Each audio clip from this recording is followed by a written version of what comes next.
they did do anything. Remember you are. That's fine. It'll be. Good evening, everyone.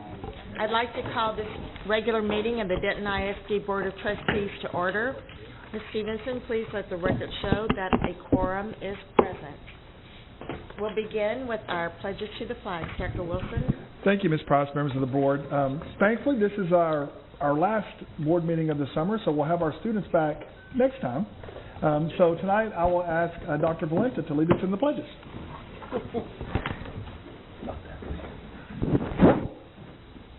I pledge allegiance to the flag of the United States of America and to the republic for which it stands, one nation, under God, indivisible, with liberty and justice for all. Honor and protect the flag. I pledge allegiance to Texas, one state, under God, one and indivisible. Thank you, Dr. Valenta. We'll move on now with the overview of our agenda. Dr. Wilson. Thank you, Ms. Price. As you look through the agenda, we will have our workshop topics tonight are to discuss and review our certified property values that we received in the middle of July, discuss our hazardous route designation for the upcoming school year, look at update 113 from TASB policy, legal, and there are a few locals in there. And remember, this 113 is the last update from the previous legislative session. We'll get 114 in the fall, which will have this latest session. And then we're going to talk about the lightning strike that knocked out everything in the boardroom. So we had to have some renovations and some things to get done in here after that storm blew through. So got to look at that some. We're going to look at the district scorecard and how we're working through that. Allow you to look at the student parent handbook for 1920. And then as you look through the, go down the consent agenda, you'll see there's some cooperative agreements that give us better buying power when we purchase things for the needs of our students and our teachers across the district, and demographic studies and those pieces. Under new business, approval of the code of conduct that we talked about the last board meeting in June, and then we will have third open forum, move for closed, come back out, review calendars, and then adjourn for the evening. So quite a few things for the last board meeting of the 18-19 school year prior to the start of 1920. Very good. Thank you, Dr. Wilson. So we have no presentations? No presentations. Okay, we'll move on to our first open forum. Do we have any cards? We do have 2 cards. Okay. We'll begin with our first speaker, Mr. Bob Clifton. I'm here. I think the spirit is really there. Anyway, do I need to walk over there? This is very confusing because I just sent her a bunch of stuff because I didn't know you had access to where I could just plug in a flash drive and go through the presentation. So I hurriedly sent it to Ms. Stevenson over here, but it's on not in the jumbled order. Is it on the? He sent it to me via email. Okay. So we're trying to get my email up. Okay, you're trying to open it. It would be better if you did go there. Since it's being recorded, then they'll be able to hear you on the recording through the microphone, if you don't mind. Okay. You want me to tell you who I am? As if you don't know, Bob Clifton. Okay. Okay. What I'm here to talk about is this new Denton High School that is just about ready to go under construction, I suppose. And the main thing I've been watching is the dome at the top. And I find it to be totally inappropriate. I'll have to go back to Socrates, I suppose. Said that something along the lines of education is like lighting a flame or kindling and not for pouring into a jar. And I've gone through the architectural plans of this new school. The architecture firm sent me all this stuff. Can I lean down a little bit because I get out of breath pretty easy, as long as you can hear me. That's fine. And their proposal is to do the roof, the dome on the roof, which I assume is the main building, out of what's called GFRC, which is glass fiber reinforced concrete. And I've been doing that stuff since 1991 and have been pretty successful at it, made a living on it for 20-something years. And I don't think that what the architects have proposed is going to work. And part of it is the roof. The dome itself is to be cast in this GFRC, which is only going to be about 3/8 to maybe 3/4 of an inch thick. Now that's tough stuff, don't get me wrong, but I'm not sure it'll work. Then on top of that, I went ahead and called the people who've been working on this project before bidding for over a year, they tell me, and they want to do the roof and the horse, and they think it's substantial, and I don't think it will be. So that's something to look into. We'll get to that later. Main reason I came tonight was to tell you I thought that the horse is inappropriate. First of all, that's an educational institution over there. It's not a football stadium. And that horse is a mascot. And it has nothing to do with education other than the fact of all the football fields, tennis courts, and everything else that you put on that 100 and some odd acres over there. So what I'm going to suggest to you is that we do two things. Number one is we put a flame of knowledge on that dome, and we gild it in 24 karat gold, and I'll guarantee you it'll be seen everywhere. Now, one of those photographs I sent you on the email, now I'm out of time, is on the Library of Congress, and they have the flame of knowledge. And then what I would suggest is I brought an artist tonight, she's the next speaker, who has just completed commission work up at Oklahoma State University with an outside horses and a saddle and out of the world. And I think that the Bronco should be on ground level and in bronze. And I think to save the school district money, which God knows y'all need to save some money,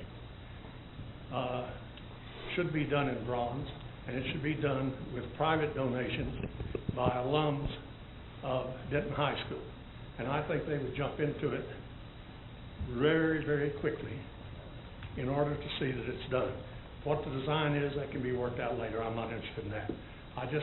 First of all, the horse on the roof. That roof is about 60 to 70 feet off the ground. I think it's 70 by the top to get to it. And as you look up, you have what's called perspective. Mr. Clifton, I apologize, but your time is up. Maybe the next speaker could finish up for you. Well, she doesn't, well, whatever. How do I get more time to make a presentation to this school board? 3 minutes doesn't get it. There's no way to do that? So we have, Free. I bring 20, 30 people in here, is that good? You get me? Everybody gets 3 minutes. Well, if a group comes, you have to focus. One person can get 5. That's right. And that's the only way you can do it. Mm-hmm. All right? We have other business to get to, or we can't spend the whole. Yeah, that's why it's that way, Mr. But Clifton. I'm trying to figure out how to spend some time with you people Well, so that you understand what we're doing. we need to probably spend the time with staff, since the staff makes the recommendations to the board. So we can spend as much time as you need on that. So we'll work on that for you. Good. Okay. Thank you, Mr. Clifton. And we appreciate your comments and your passion for Denton High. That means a great deal. Our next speaker is, I'm not sure how to pronounce it. Is it Marita? Yes, it's Marita. Marita Black. Yeah, this mic doesn't work, does it? Yes, it works. Okay. Yeah, my name's Marita Black, and I live in Gainesville, Texas, and I've done numerous sculptures that are all over the world, actually. And my latest one was for, Oklahoma State University, and I have another one that's quite large. It's life and a quarter size in Fort Worth, Texas, that's currently being moved from its location now over to the Cowtown area of Fort Worth for their new entrance they're putting in down there. And I've seen the plans for your building, and I'm, as Bob Clifton says, I agree. I think that the horse on top of the building won't be seen, and when you're close to the building, even reasonably close, the horse won't be seen.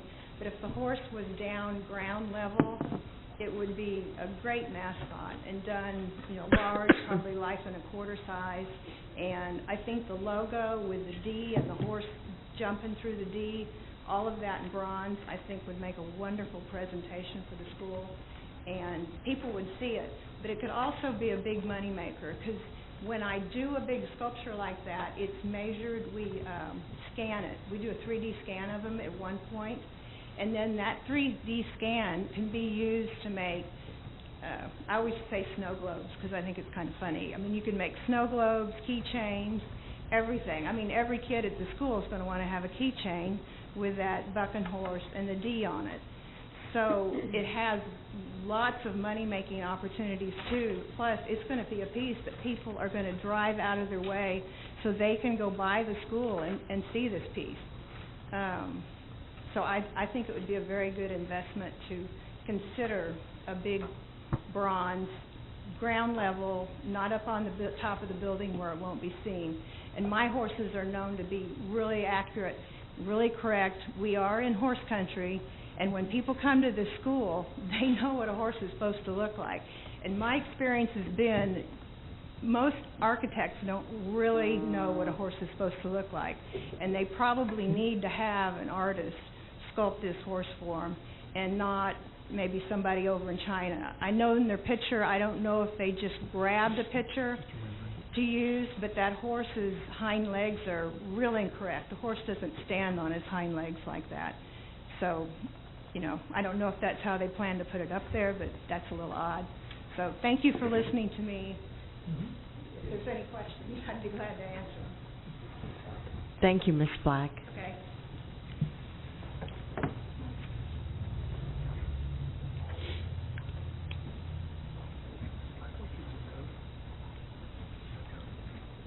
What did you say?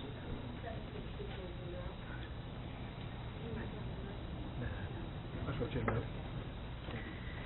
We move on now to our workshop items. Our first item is the discussion and review of our certified property values. Dr. Wilson. Thank you, Ms. Price, members of the board. At this time, I'll ask Ms. Stewart to come up and review our certified property values. We've been presenting these to you ever since middle of the winter, I guess February time frame, as soon as they first started coming out. So you'll see where they ended up after all the protests and everything else. So, Ms. Stewart, you ready? I am. Okay.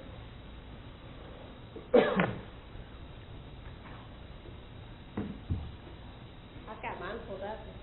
Oh, do you want it? Okay. Oh, okay.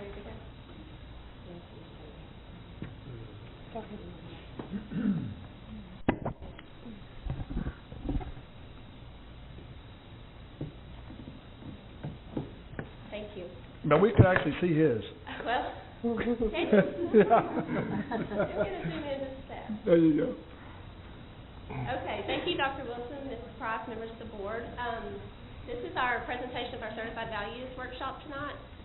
This worksheet right here is what we use throughout the budget process to kind of monitor the weekly values as we get them throughout the budget process. And we look at each week and we compare it to historical years that are listed out to the right there, so we kind of know as we go through, where do we really need to be. So the green line that you see there is where we got our certified estimates, and so we kind of can work with that when we get to that point. The blue line that you see highlighted are the certified values that we got last week, and if you remember, we budgeted this year on $1.6 billion growth over prior year certified values, and then we actually came in at $1.9 billion over. So I'll talk about the adjustments we need to make to the budget in just a little bit, but that's an 11.85% increase over last year's certified values.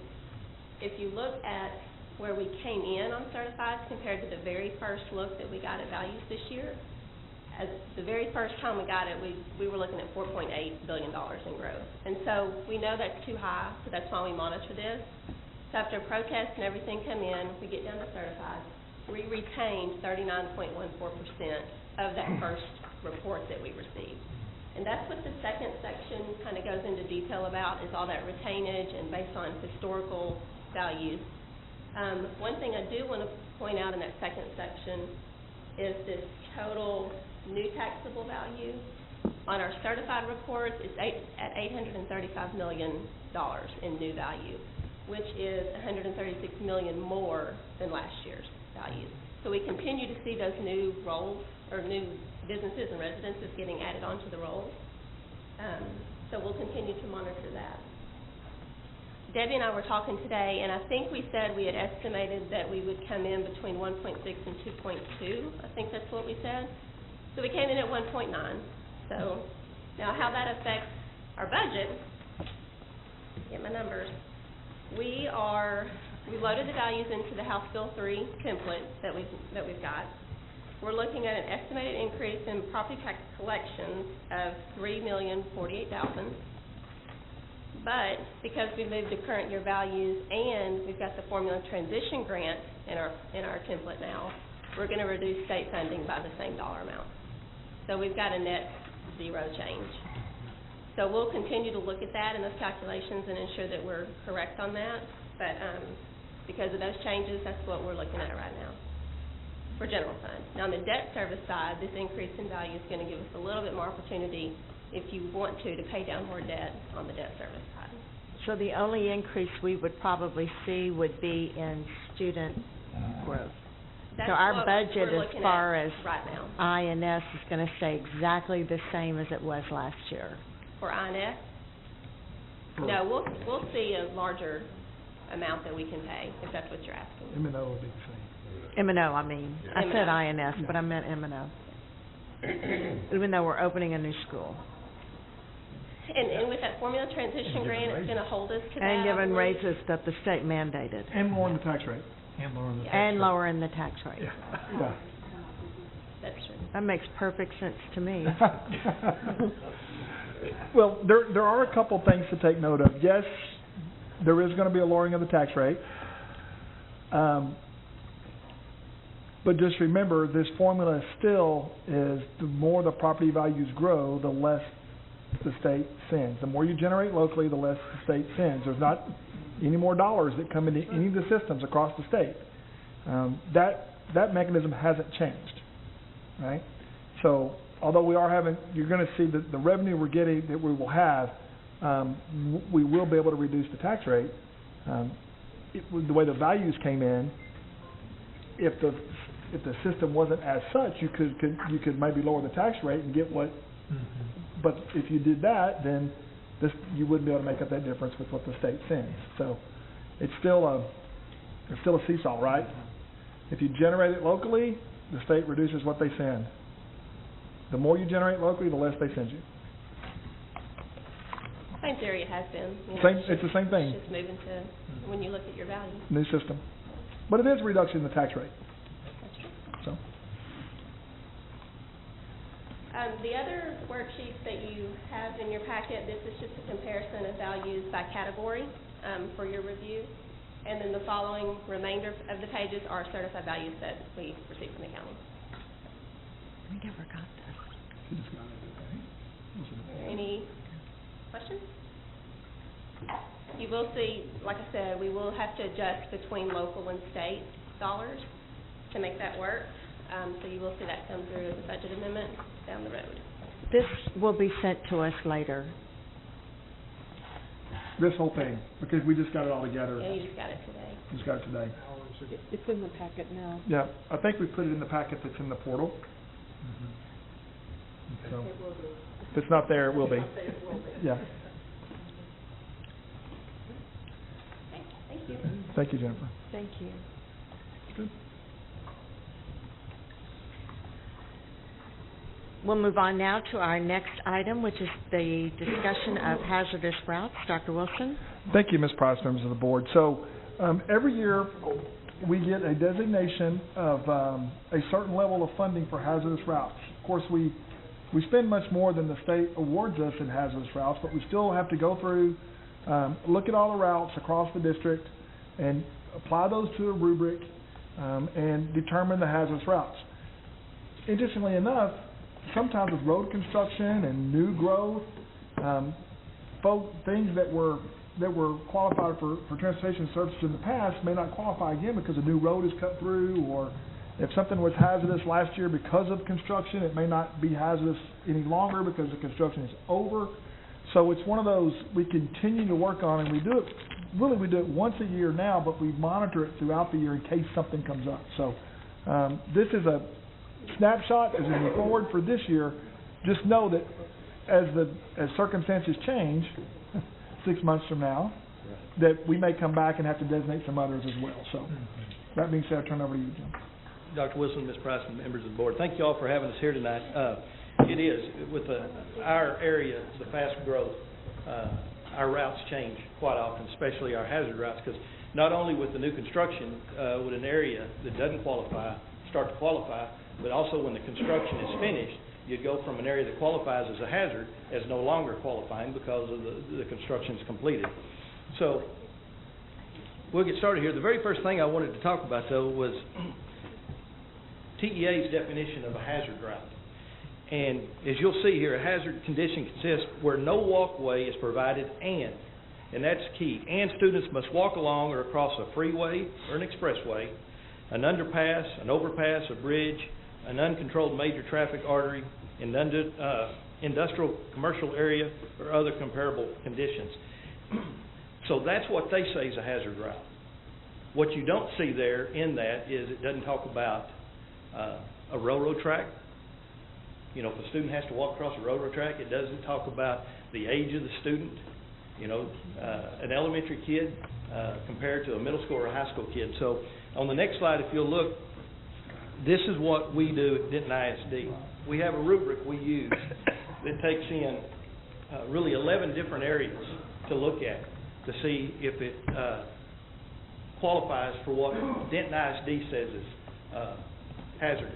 And what we do a lot more. We go a lot further than what the state says. We look at the description of the area. Is it industrial or is it rural?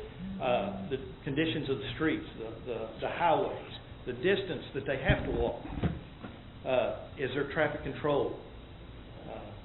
The amount of traffic density, the speed along that road, the number of major intersections they have to cross, and the number of feeder streets. And then the number 11, we take that number, as we add those up, we take that number and we either use the number as a whole when it comes to our elementary students. We do the multiplier of 0.08 with middle school and 0.06 with high school students. And with that being said, this year we'll have 25 for the 1920 school year, 25 elementary areas that are considered hazardous, and a few of those, as you see, one has, number 15 has a T on it, meaning temporary. We're looking at the construction to be completed there. 23 as well, I'm sorry. For the middle school, there will be 8, and for the elementaries, there'll be, high school, there'll be 4. High school in general. Yeah. Now, the areas, we had, as you see, 3 areas that qualified last year that no longer qualify this year. And it's the Naval area for the Savannah and Azalea Village, the Rodriguez area, the middle school for the Emerald Sound, and the Denton High Borman area. So those 3 areas have been taken off. Now we do, before we do this, we always start letting the family members know early in the spring. As a matter of fact, just to let you know, Dr. Alden and I went out and we looked at the area around Union Park Elementary. And Windridge is to the north, and they have Wind Ridge Boulevard that's going dead end straight into Union Park. But right now, it's not complete, so we've already sent a letter out to that area, those parents stating that this year it will be a temporary hazard route, but in the future, if that area with sidewalks and everything's put through, it could lose its hazardous label. And our plan in the letter, our plan also talks about us going out again in probably February or March and to reevaluate. But once an area becomes labeled hazardous, we will continue that for the year. We would not stop at mid-year. There are some that will add mid-year. We will add, we'll never take away. We don't stop them. Yeah.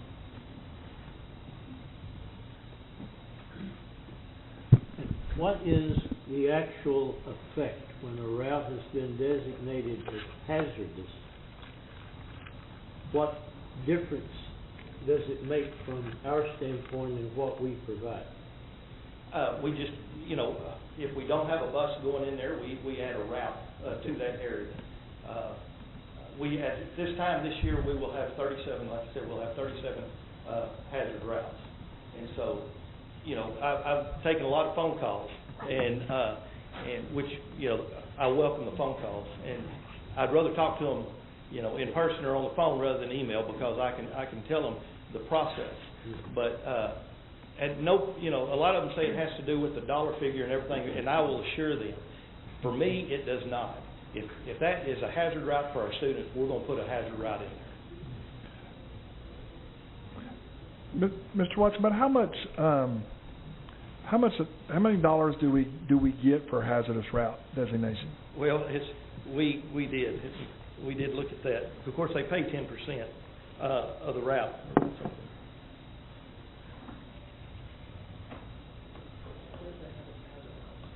Okay, with the hazard miles on the past school year was 134,000 miles of mileage for that, and it brought a total. Is that correct? A total of well, the maintenance cost is about on top of that is about $6,200, and where's the total cost of what we brought? About $149,000 of what it brought us. And how many buses was that probably? Oh. How many hazardous routes was that? That right there was 35 last year. At 35 hazard routes last year. All right. So you had 35 hazard routes last year that generated an additional $140,000. And it cost about $65,000 per year per bus. Right. Just to get started. When you talk about, we get $1 a mile. So the state probably paid for about 4 of those routes of the 35. Right. And our system, even though it takes in more criteria than what the state says, still identified more than what the state would say you have to identify. That's probably why they only give you the 10%, right? But it paid for about 3 or 4 of those bus routes of the 35 or so that we designate. So, and all of these routes are within 2 miles, right? All of these are within 2 miles. Within 2 miles of the school. So if they're outside 2 miles of school, they're not even considered, right? Right. So, Mr. Chadwick? And there's no head count involved in this. If the route is hazardous, if there's 1 kid or 100 kids, correct, we run a bus on the route. Correct. Or 2. Or 2. Well, yeah. Yes. Right. Okay. And a perfect example of that would be Navo Middle School that's north of 380, and all the children that live south of 380 that go to Navo. I mean, they're all within 2 miles south of 380, almost all of them, except you're on the very tip down there. So those kids are have the opportunity to get on a bus and ride across. Right. And the Brazel kids that live on the north side. Mm-hmm. Those are some of those that are identified on the high school routes as crossing 380. So we're not ever going to put a kid walking on 380 or crossing 380 or any of those things. I mean, it just doesn't not happening. They may go under 380 someday. Well, they may. We'll see what that looks like. We'll see, yeah. That's right. It'll still be 12 lanes of traffic to walk across. Yeah. Underneath them. Right. Okay. Well, that's interesting. Thank you. Good. Thank you. Appreciate that. I know this isn't a perfect science, but these guys have got about as much to a science to be as objective as they can when they make these decisions. So, thank you, Jim. Thank you, Cheryl. Appreciate you. We now move on to our next item, which is the discussion and review of TASB Update 113 policy. Dr. Wilson. Thank you, Ms. Price, members of the board. Ms. Stevenson, you want to just give an overview of the locals? I think there's 6 or 7 or something like that. So. Yes. Thank you, Dr. Wilson, Board of Trustees. Yes, we had, I'm sure 9. you enjoyed your reading on the policies, but we do have about, I think, 6 or 7 local policies. Of those, there's a couple of them that will be deleted, and they've suggested we move them into administrative regs. But then mainly these policies were affected because of updates to the administrative code from the last update that we did. So I don't know if anybody has any questions. Will we bring this back to the board on the August 13th meeting for the first reading of the local policies?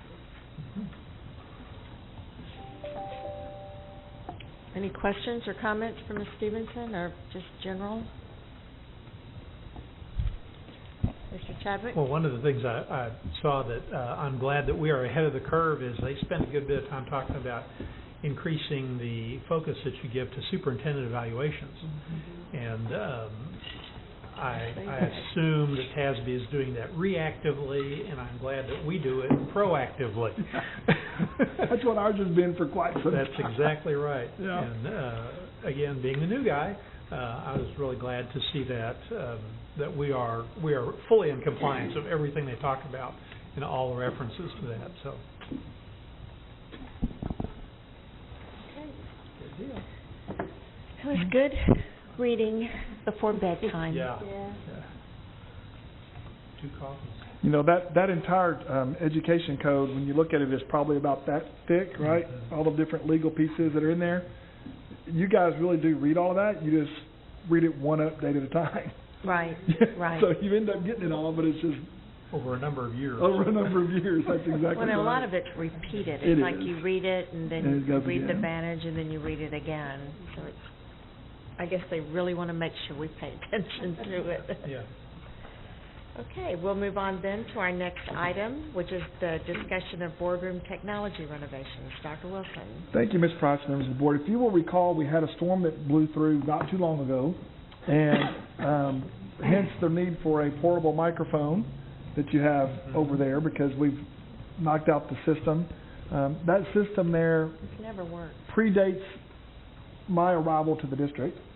So I've asked Mr. Pierce from the technology group to do some research and come to us with some discussion points to, you know, add some enhancements to our boardroom that would allow our public to have better access, you know, either electronically when we record, to do some things with the microphones here and work through it. So Robert, if you'll come up and kind of take the board through the process. And we spent some time talking about it and all kinds of different ideas about how to revamp and do some things. And of course, we always want to put our resources in the classroom first, but at the same time, in the art of transparency, we want to make sure that we have up-to-date technology that allows our community to hear and see what we're doing, even if they can't get here or be here and archive our discussion points. And so, that being said, I think Robert has some good things to share with you. So I'll turn over to you, Robert, and you can go through it.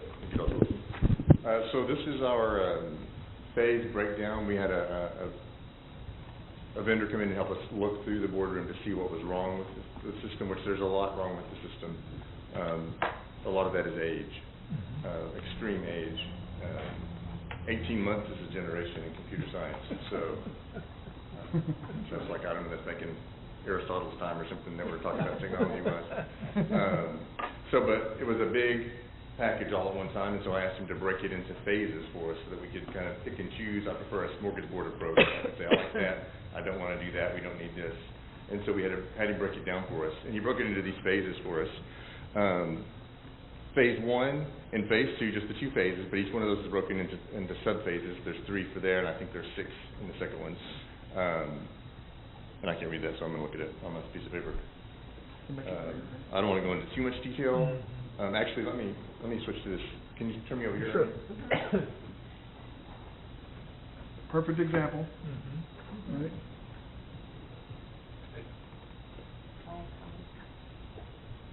unfortunately, there's a perfect example almost every day. In this room. So what we have here, and I just got this about 2 hours ago, so I'm not sure it's 100% accurate, but it's close.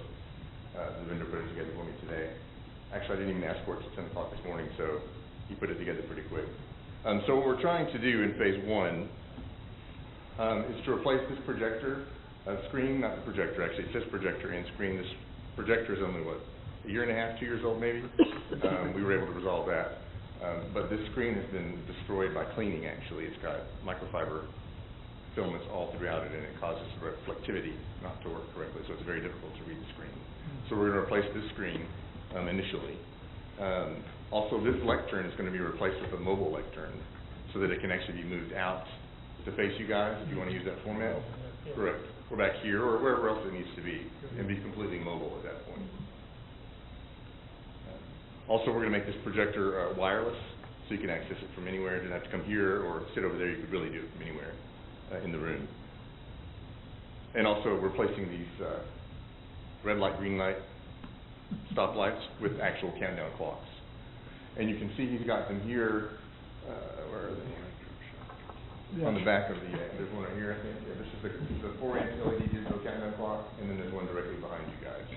So everyone can see actual timing rather than just, oh, it's yellow, I wonder what that means. And then also all of the controls for the video will be touch controls tablet.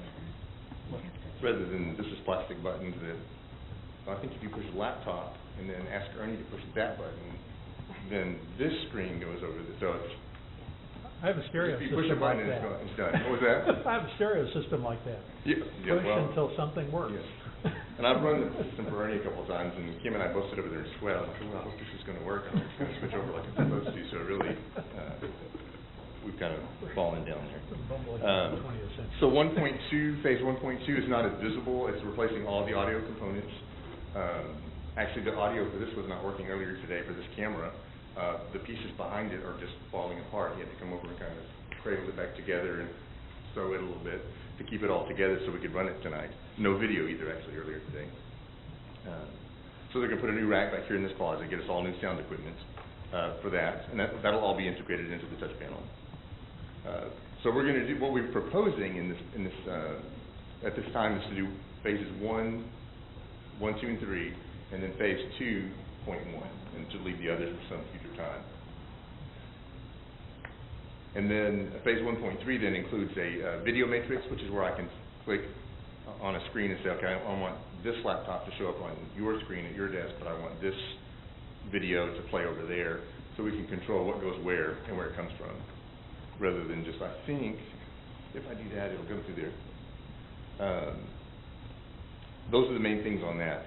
And then in phase 2.1, which is as far as we're going, we're planning on putting, and you can see those right back here. Yeah, there we go. 2 86-inch monitors behind you guys. So rather than the audience looking over here, they'll be looking at you guys. Now, long term, I don't know that we want to go through the entire thing right now necessarily, but long term, we're planning to put a 164-inch screen back there for you guys. And that's one of the options. We can say we don't want that. All of it is flexible and optional. Some of the other components are to put monitors directly in front of each one of you so that you could have, for instance, the portal open, you could use your own personal device for something else and be looking at that screen to do something completely different. So we're looking at flexible options there. All of the microphones in the audio system are push to talk, there we go, touch to talk. Instead of just the constant broadcast that we have now, you actually have to push the button for your voice to carry onto the recording as a change in what we're doing. Was there anything else, Dr. Wilson, that we covered on this? No, I just wanted the trustees to know that, you know, we looked at a big holistic approach to redoing some things, and this room, we use it for board meetings twice a month, but it gets used daily for a lot of things. So that was part of updating the screen so we could keep the projector for larger meetings. Begin to put some things, you know, if we put some things back here and then eventually put some things on that back wall there, then you can see where this door goes across, that you could actually divide this room into half and have two things going at once. But on the other side of that room right there now, there's no display. Like we have to bring a screen in and a projector, and and do those kinds of things. So it's trying to do some things that we know we need now to our current function, but then think about the future, what it might look like. And it's, we've added the support services building in, the DC building next door. We have the Ramsey building with Professional Development Center that we continue to upgrade, and we really haven't done much of anything to this particular space. Not anything in the bond for any of that. I mean, we'll have to bring to you to designate money for fund balance or someplace else if Debbie can find some savings or something somewhere. I don't know. You just keep squeezing, Debbie. Just keep squeezing. But we just want to let you know what it was before we brought it to you. You saw, I know, what are we doing? So, and one of the things that can be part of it is, we're all used to staring up over there, but if you're in the audience and you're not, you're doing this side look back to the front, side look back to the front the whole time. And so trying to really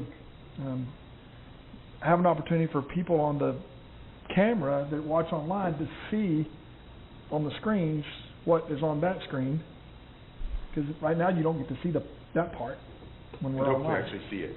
You'll actually be able to see it. Yeah, no, I wonder what that number was. Right. I wonder what they're pointing to over there, right?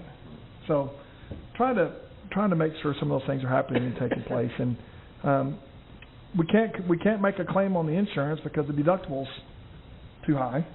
So we just have to replace it as we go from the surge that came through here. And frankly, the antiquated piece of that and the thing that's over here, it was time. We just working through it. It will also put this program, one of the later phases will actually put touch panels on the outside of this room that actually display the calendar for this room. So you can see what's going on in the room, what the next thing to come up is, so that's visible outside, and it actually turns colors. So if it's active, it will turn red, and if there's nothing scheduled, it will turn green. So those will be out there as well. So everything would be touch-driven, wireless, so Ernie can still run it, but he could run it from that end or out in the audience or whatever, so it'll be controlled by touch tablets. We're looking forward to moving into the 20th century.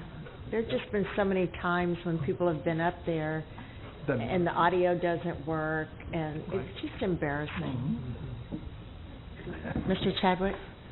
Two things. It is. I don't read anything in here about modifications to our video recording process. We're still going to go with what's in place right now. There is a later phase for that. In late 2. Late 2, yes, Yeah, sir. it looked like that was maybe. And we can choose any portions that we want to. We've kind of talked and decided to go through 2.1, but if you guys just say you want to go somewhere else. But yes, we have a matrix switcher in there with point, tilt, zoom cameras. Yeah. There are some things for that. They're just in a later phase. We're just trying to get the thing back up and running. And that's not any of this price at all. No, sir, not the Not current at one. all, because that's more expensive. The other thing, I was glad to see that. The other thing is ceiling lighting. There are times, I think Ms. Warr is the person who knows how to turn the particular lights off so we can see videos at times. It may be that you need to look at this lighting arrangement with fluorescence to modify that a little bit to facilitate some of the new stuff. If you get a screen that has more reflectivity, that would help a lot. But it's very hard to see some of the things that are played up there with all of the lights off.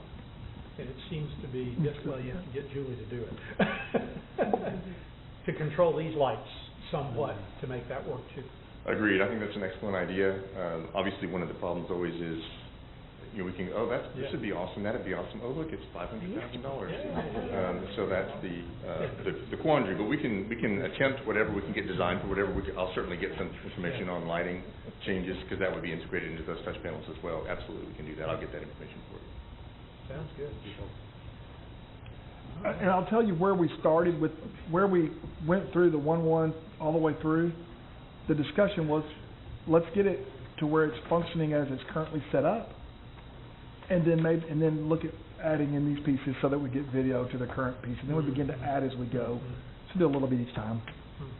But you don't want to spend money in one that actually will have to be, the equipment would have to be replaced to get For the next. two. That's So exactly it looks right. like you've been thinking that part of the That's equation. exactly as well. right. It builds on itself, right? Yeah. So you don't have to go back, we got that, but it's not compatible with this, right? And we looked at the equipment that's in here, the newest thing in here is that projector that is 2 or 3 years old. Everything else is my grandfather's VCR. Yeah, that's a great analogy. Spin the dial. Or Doug. That's right, yeah, that's right, my stereo, 5 controllers. And it's a realistic. There might be an 8-track player back there. I guess I could go look in that rack and see. Yeah. If it is 8-track.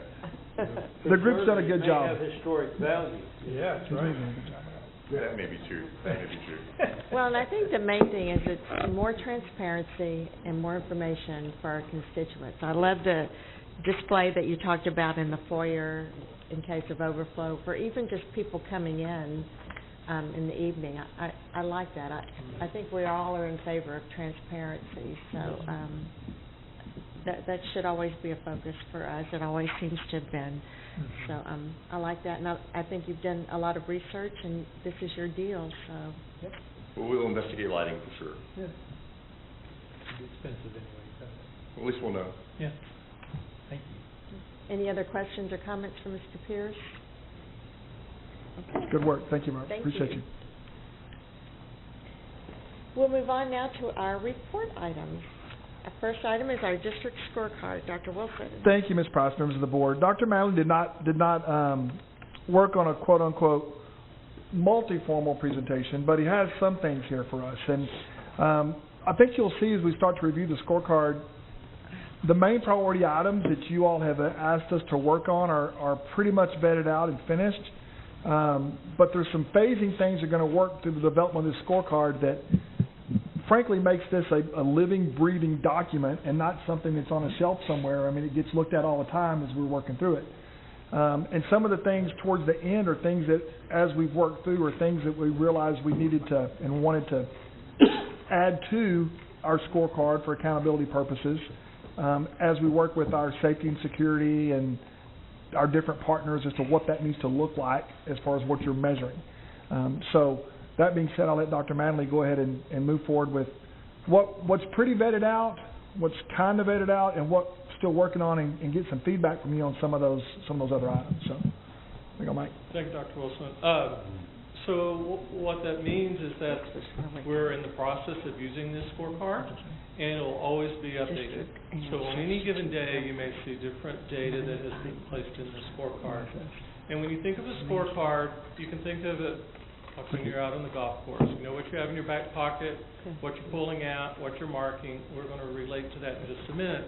But it does keep score. It keeps a record of very important items. So we'll come back to that in a minute. Our scorecard is called a balanced scorecard. And the reason it's called a balanced scorecard is because of 2 reasons. Number one, it's because there is responsibility from every division that we have in our district that has performance objectives listed in the scorecard. So you'll see some from the business office, from HR, academic programs. Every single division has a part of that, so it's balanced across the district. And then secondly, it includes either lagging or leading indicators, which just means if it's a lagging indicator, it's something that we score at the very end of the period.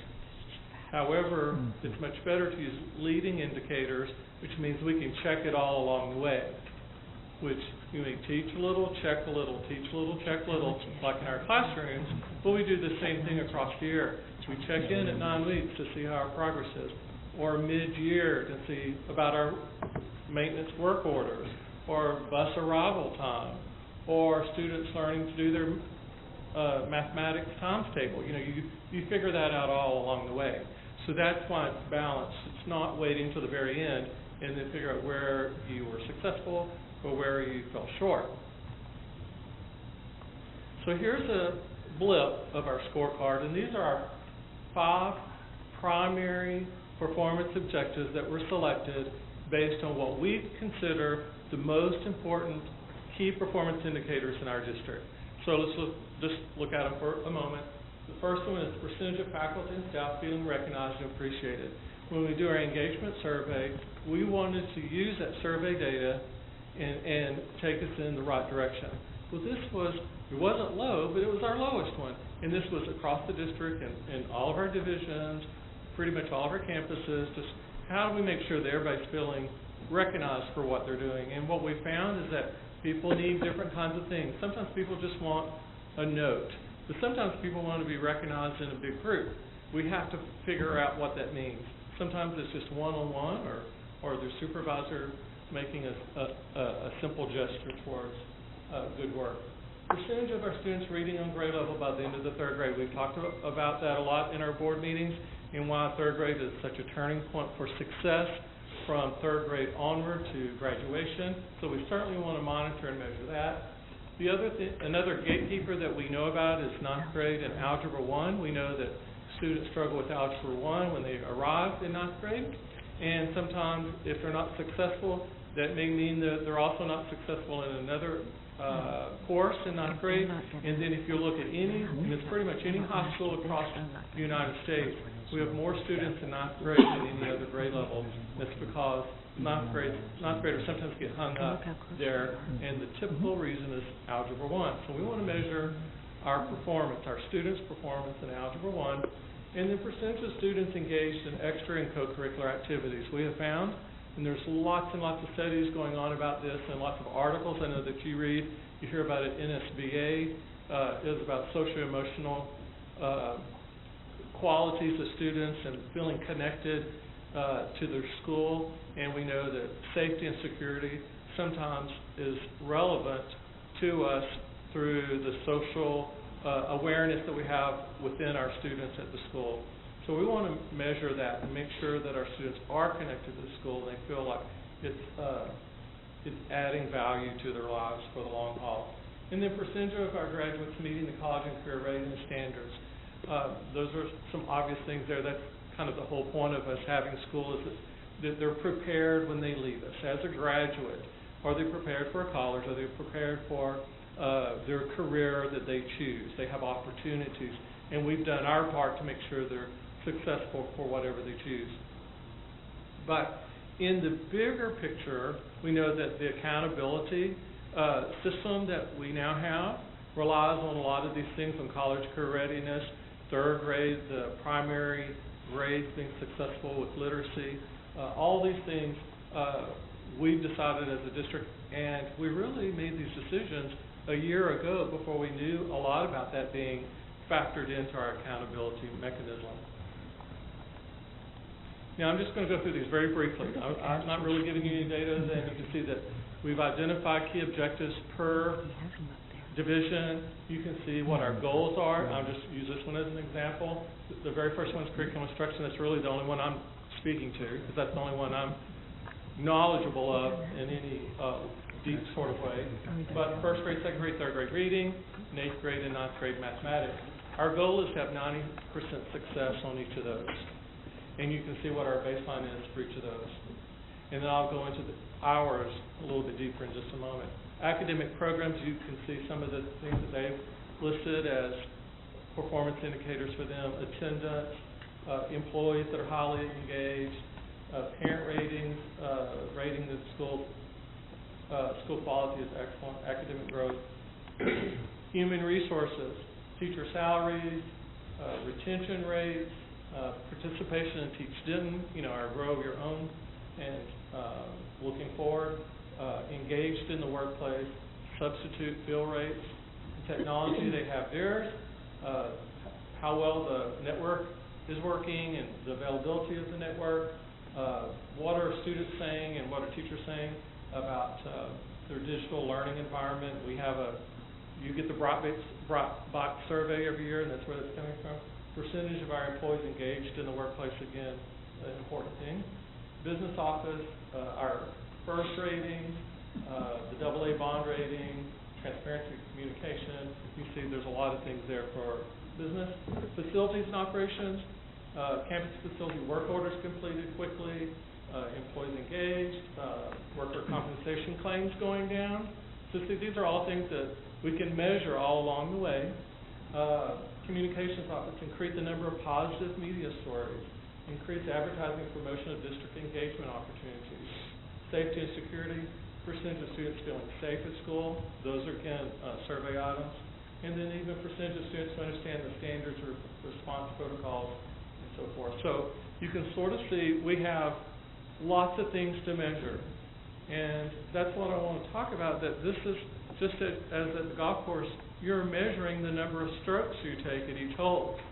And so it's important, are we doing better? Rather than saying, yeah, I feel like we're doing better, well, we actually have measures for that. We're measuring it throughout the entire year, monitoring. If you know this is something important for the district, I can guarantee you that the people in curriculum instruction are monitoring the activities to support those indicators. We are checking up on how our students are doing in 8th grade mathematics. And are they doing well? Will they perform well?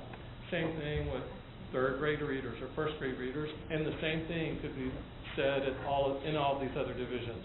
And they could answer to that if you had questions about one of those measures. And then finally, it's the communication system. Through this, we can communicate easily to you what's important in this district. Also, as an aside, congratulations on your Regional 11 Honor Board. I think this is also an example of your hard work, setting forth standards for us to meet, and also placing the emphasis on the important things. And the reason I want to say that is because I want to go back to here as an example of how something that you have said to us, you don't want students measured by one test on one day. So we've taken that to heart, that when we measure student success, and this is the CNI behind the scenes data, performance data, this is where we're taking our data from. For example, percentage of students reading on grade level, we're using the developmental reading assessment, which is a reading assessment over a period of time. It measures lots and lots of different reading items. For 2nd grade, it's the DRA plus the comprehension portion of their I-station work. For 2.3, it's the DRA, the I-station, and STAR, but not the approaches, but the meets. And they need to have 2 of 3 of those. So again, as you'll see, it's not just STAR, but it could be STAR, because STAR is important. STAR and I-station and STAR, or DRA and I-station, 2 or 3. And then when it gets to 8th grade, meets 1 of 2, either the STAR, again, meet, which is a pretty high standard, and then 80 or higher on their report card. 2.5, same thing with 9th grade, meets on their EOC, and 80 or higher on the report card, 1 or 2. If they're making 80, or if they meet on the report card, we feel like they have satisfied on grade level work. So when they get to meet on STAR, the narrative below that says, when they meet, the indication, the prediction is that they will be successful in the next grade level. Okay? If it's approaches, we think that they'll be successful in the next grade level, but it's not likely as meets. And then with the report card, in the end, once we measure our growth after 1 year, we'll color code it red, yellow, or green. Green is that we've met our goal. For example, 1st graders, we've got 90% of our readers on 90%, that'll turn green. If we're making good progress, which we have, if it's going the right direction, it'll be yellow. If we stay the same, we're stuck, it'll be red, or if for whatever reason we go backwards, it'll be red. So visually, you can just pull up the report card, see the colors, you'll know we have lots of green or lots of yellow or pockets of red here and there, and you can see exactly, your eyes will draw to it. So that concludes my quick report on the district scorecard. We did share this with all of our principals last week at Summer Leadership. Curriculum Instruction has been doing this since 2014. Dr. Wilson and I have had many discussions about it. At what point would it be good to start rolling out this process with the entire district?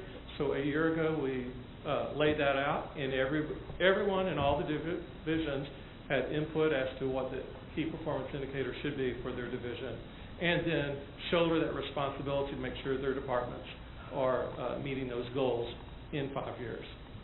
Any questions? Okay, thank you. Oh, I had a question. Asterisks. What do the asterisks mean? Okay. I'll let Ms. O'Bara answer the asterisk. I could try, but I think she'll have a better answer. And as she makes her way over, we've had some discussion on red, yellow, green, because if you divided out your progress each year to where you're going to be in 5 years, you could say that you're green on target. Yeah. but we just felt like it kept it in front of us a little bit to be more cautionary and not laurel-driven, right? And that's why you see the yellows and things in there that, if everything was just green the first thing, you don't want to go back the next time. So that's one of the reasons why we made that distinction. So the asterisk, it represents data we're still teasing out. So last year, when we first gathered the extra and co-curricular data, I collected it from Mr. Florence, from Fine Arts from Jackie, and from CTE from Carla Ruge. Each of them had students representing their courses or their departments. But when I asked Dr. Wilson last July, can I report on athletics, on fine arts, and CTE, because we have students that one student represents in all three areas. In fact, some students in athletics count twice because they're in multiple courses, or if they're in fine arts, if they're in both orchestra and choir, they're counting in there multiple times. So our original number last year was not an accurate way to represent it. And so I asked Dr. Mattingly as recently as yesterday, is this live? Is this tool live? Because I'm currently working with Angie Dobbs in technology to get the SQL report written to have each child count just one time, much like we're doing for CCMR. The problem is, as recently as yesterday, CTE courses, any course that we have listed as CTE, is counted in the SQL report that she's run for me most recently. The problem with that is you can be in ProCom as a freshman, and that's in a CTE course code, so we're counting every freshman in there, so our data's not clean yet. So we're trying to tease it out so that we get each student, each secondary student worth 1 point, and I use that term loosely, but 1 point, so that if you represent multiple areas, we're still representing a percentage of our total 16,000, 15,000 secondary students, and not counting one student more than one. And we're to the point now we have to tease out what is a CTE course that is considered extra or co-curricular working towards a certification. So we're trying to collect in that, how are we getting our students involved? And I think the CTE course report is about 10 pages, Dr. Perkins. It's extensive. There's probably, it's very lengthy. So it's taken a team of us to go through each course and then connect with both Marcus and Carla to say, are we capturing that right? So is this a course all students take? Could I take it because I have a hole in my schedule? Or am I taking it to participate as an extra co-curricular type of event? So we're down to that level of teasing it out, but it's made the data a little bit more messy. It'll be good data when we get it. Dr. Perkins reminded me it took a year to tease out the CCMR points per student. I don't think it'll take that long, because when I spoke to technology, because of the work they had done, Angie was like, oh yeah. So we're just going to kind of reconfigure, and she's providing it pretty quickly. It's just kind of the manpower now to break down the CTE. Mr. Chadwick? Dr. Mattingly, there was some discussion in the legislature about a provision that would require graduating seniors to complete the FAFSA as part of graduation requirements. Did that pass in HB 3 or some version of it? Yes, it passed. Okay, well that's going to affect 3.3 directly. Exactly. Then. Okay. And we had written that before that became law. Right. So obviously we want to ensure that we meet that goal, and so it's certainly pertinent to us. Well, it raises a question too, over time, because we've got like a 5-year goal here to get to those percentages. Things will change in what we want to look at, and hopefully you all can keep track of that and tell us we've changed this category, so in effect we're starting over, and it won't look as good as it did last year. That kind of stuff. That's exactly right, and that's exactly what Dr. Wilson was mentioning before, is that it's a living document, that this is where we are now, and then as we learn, either we refine our system or we've met our goal, it's time to look at other needs. And so it'll be changing as we go along, and we'll just keep you updated. But Yeah. if you look at something in January, we may have, new data that we have collected that would be different Sure. in August or Yeah. July. Good. And then we're changing out things that we need to work on. It's a living document, like Yep. I said. Thank you. You bet. Thank you, Dr. Mattingly. Mr. Barrow. Thank you, guys. We now move on to our next item, which is the Student and Parent Handbook Update for 2019-2020. Dr. Wilson. Thank you, Ms. Price, members of the board. There's, we had some discussion last time and went through Code of Conduct, Student Parent Handbook, and so you already have on your agenda for tonight approval of the Code of Conduct that we talked about last time. Is that right, Jeff? Okay. This is the handbook, and you also asked us to look at a couple of little things on dress and grooming and hair color and those kinds of things. So I want to show you where we landed on that parent-student handbook piece. I like where you landed. And here's the other part.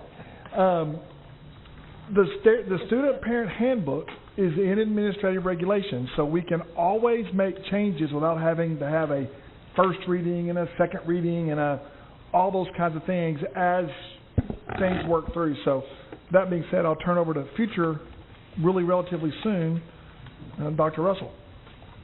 Is that relatively soon as in like? Say prayers at 10 o'clock on Friday. Friday of this week. Yeah. Yay. So there you go. So little preamble, right? That's right. Thank you, sir. No pressure. Hope is a good thing.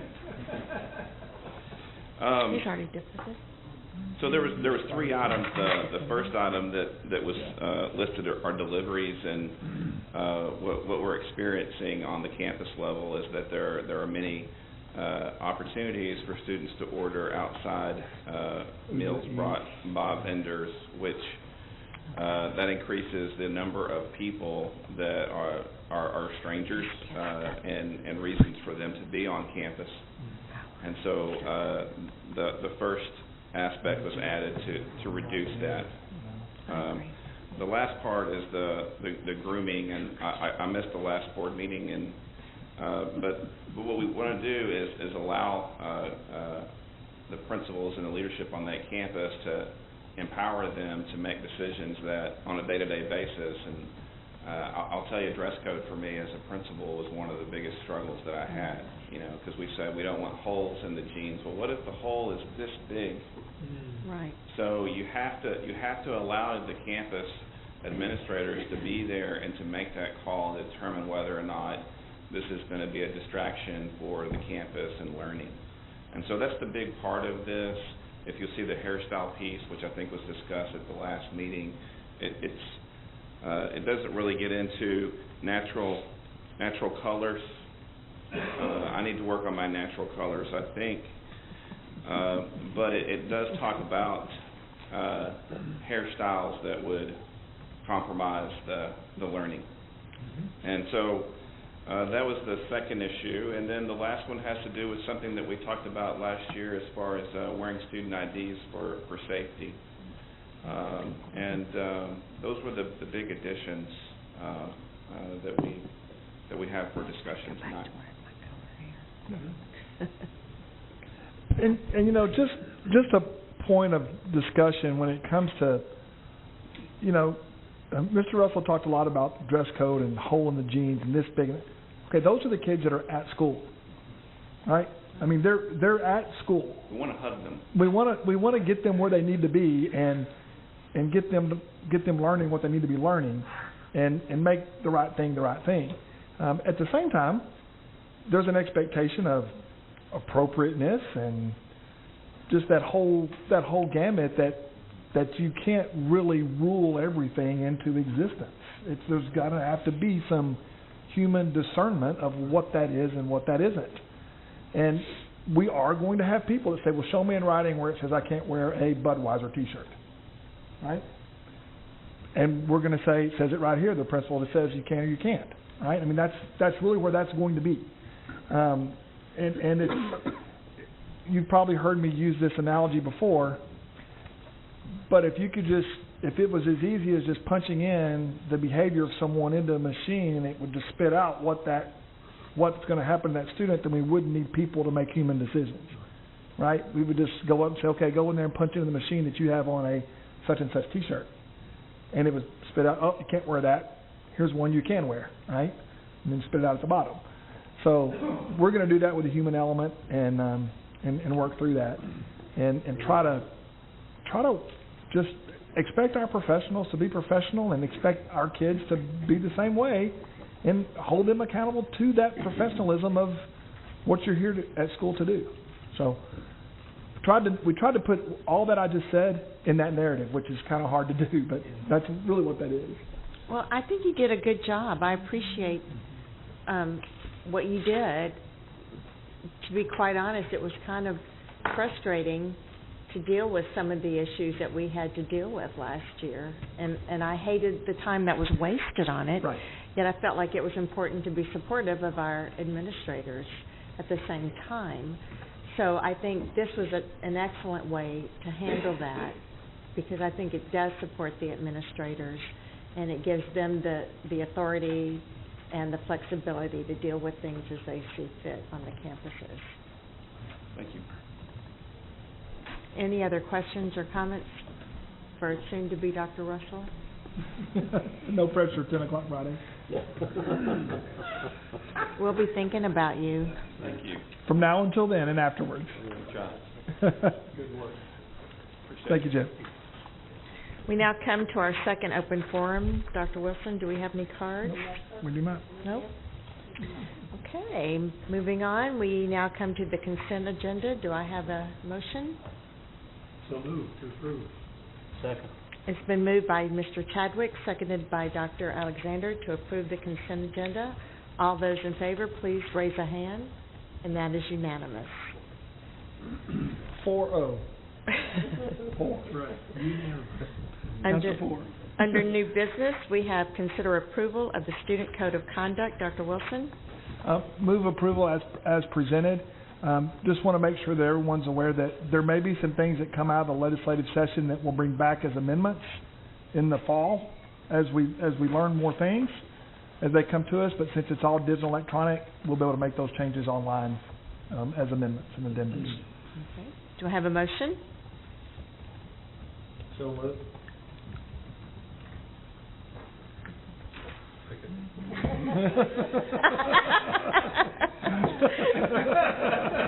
I gave him the eye. It's been moved by Dr. Alexander, seconded by Mr. Stafford, to approve the Student Code of Conduct. Is there any discussion? Begrudgingly, Mr. Stafford. There being none, all those in favor, please raise your hand, and that is unanimous. We now come to our third open forum. Do we have any cards? No, ma'am. No. There being none, we will take a short break and move into closed session where we will meet under Texas Government Code Section 551.071, 551.072, and 551.074. Thank you, everyone. And Mr. Pierce, I need you to come look at my computer. Please.